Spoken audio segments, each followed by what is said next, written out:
Welcome to Let's Talk Dementia. I'm Carol Howell, and I'm glad you've joined me again today. I hope you will check us out on our website, www.letstalkdementia.org. Everything we produce in the written form or in the video form, whatever form, you will find at our website. I tell you, I like me a whole lot better with glasses, but there's a glare on them, isn't there? I don't know how to fix that. Just deal with it, right?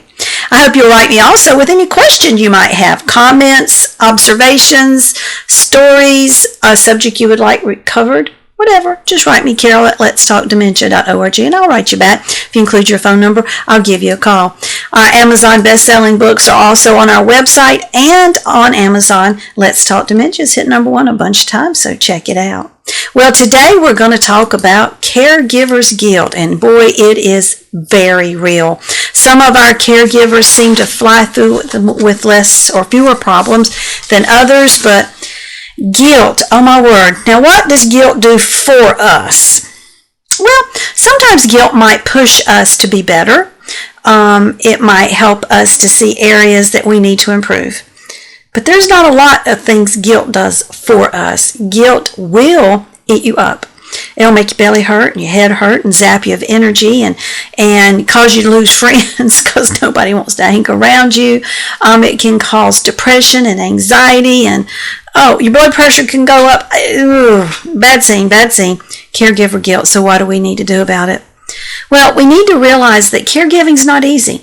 You are on a journey that is one nobody would ever choose. Of course, that's true no matter what you're caregiving for, if it's cancer or leukemia or whatever, somebody's recovering from a bad accident, whatever.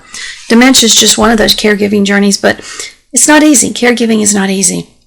Especially with dementia, your caregiving is not easy because your person's not going to get better.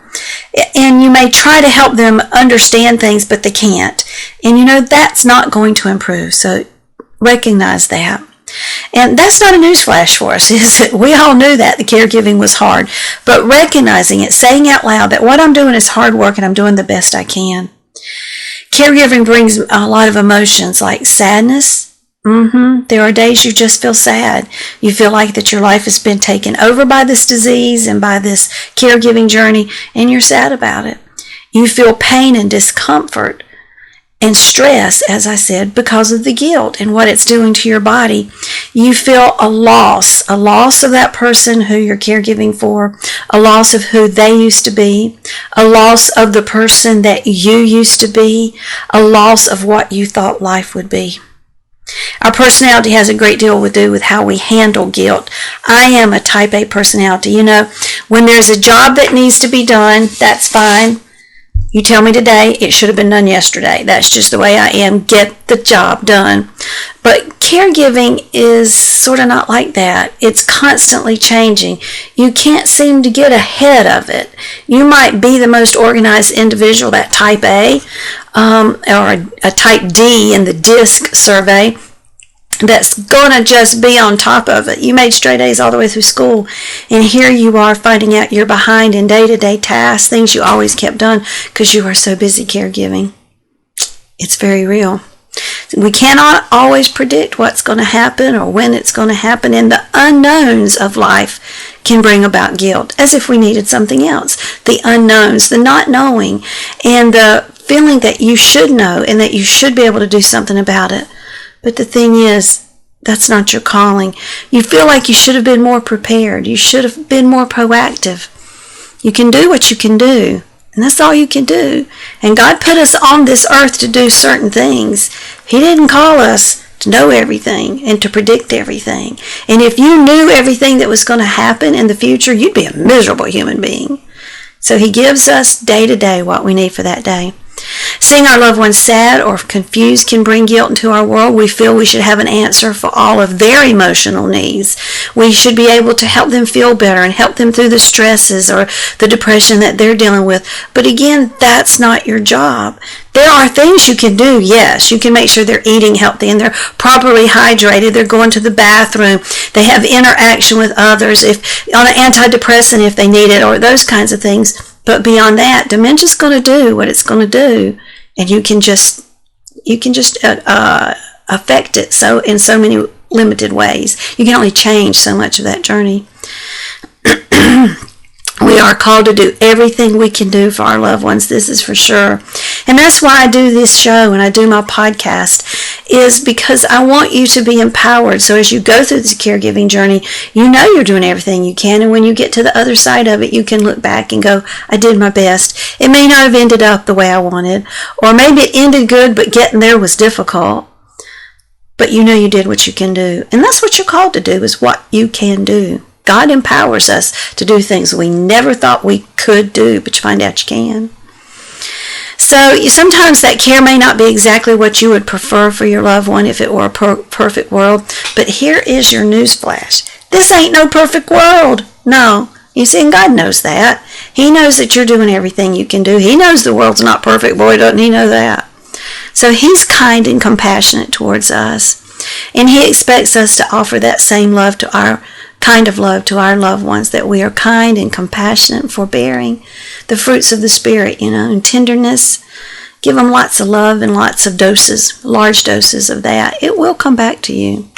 So we need to give up those feelings of guilt, because you actually accepted those feelings. You brought them onto yourself. You're the only one that can release them. Now, I can tell you all day long you need to release them, but until you in your heart and your mind decide, I'm not going to carry guilt that I didn't do this. I didn't cause my loved one to have Alzheimer's or Parkinson's or Lewy body or a stroke or whatever. I didn't cause it.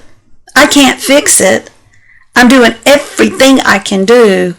I need to take a chill pill and be nice to me for a while. It'll change your approach with your loved one. Your loved one will pick up on that. That will change your caregiving journey, which will change them. You see the circle? It's a very, very big circle. And sometimes you back up, you don't make it all the way around. But if we can make it through those things, we realize that we have changed ourselves and we've changed them when we give up caregiver guilt. Because if your loved one detects stress or anxiety in you, it lands on them in a very heavy, negative way. I think it does more so than if they don't have dementia. If we don't have dementia, we can kind of rationalize, oh, well, Carol was in a really bad mood today and said some not so nice things, but I know she's got this going on in her world, so maybe I'll forgive her. Our folks with dementia can't always, very seldom, can go through that thought process. So when you are extra kind to them, you throw upon them and you heap upon them those things that will come back to you good. But when you're anxious and you're stressed out and you're guilty when you should not be, that lands on them in heaps too. So we need to wipe away all the should'ves and could'ves and I wish I had'ves, because you can't do anything about those things. But you can do something about what's lying ahead, the decisions you're going to make. And what I want you to make are proactive decisions that each day I'm going to approach it as if it's the best day of my life, because it might be. You don't know. And I am going to be as upbeat as I can be. Somewhere during the day I'm going to take some time for me, because if I don't, my head's going to spin off. And I told you, when your head spins off, flames spew out and you're not going to look good. You don't want that. So releasing caregiver guilt is huge. At our recent Vera's Caregivers Retreat, that was one of the things that came up when I held a session called What Are Your Caregiving Concerns? We spent all day pampering, but we did have 2 sessions, one in the morning and one in the afternoon, where we talked about their caregiving journey. And most of the folks were dealing with guilt of some kind, of something they wish they could do or had have done.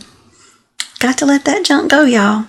You cannot fix that. You can only fix the next minute. And you have just a little bit of control over it. But that control that you do have is how you will respond to it. That's what you need to work on. I'm preaching like I am so good at this. I am not good at this. But I know, having gone through it with Mama, that the things that you wish you could change that you can't, they lay heavy on you. But somewhere you got to let them go. And I hope you do. I really do. Well, a thank you to HD Imports in York County, South Carolina, repair and maintenance of Honda, Hyundai, Toyota, and Kia. Beth Crosby, my wonderful editor, and you can reach her at editorbeth.com.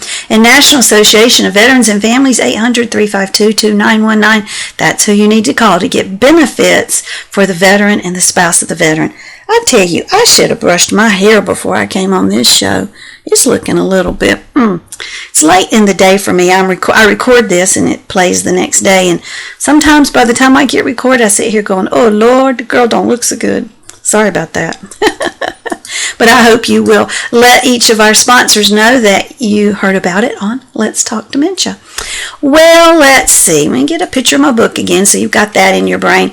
A special thanks to the good Lord up above for getting us through these hard days of caregiving. He's there for us. He's holding us close. And I always am in memory of my sweet mama, Miss Vera Jean Holders, who is in heaven now. That's my family. I'm not going to tell you which one of those people I am, but I might have had on the red dress. Do not laugh. I hear you laughing. Stop laughing. If you'll look, my mama had that black beehive hairdo, and her dress and my sister's dress matched, and she made my dress, and she made my little sister's dress. She probably made my daddy's underwear because she made his boxer shorts. She made his necktie, and we're all leaning, and I don't know why we are leaning in that picture. But that was the early 70s. I hope your caregiving journey is a good one. Blessings and smiles on your day. Bye-bye.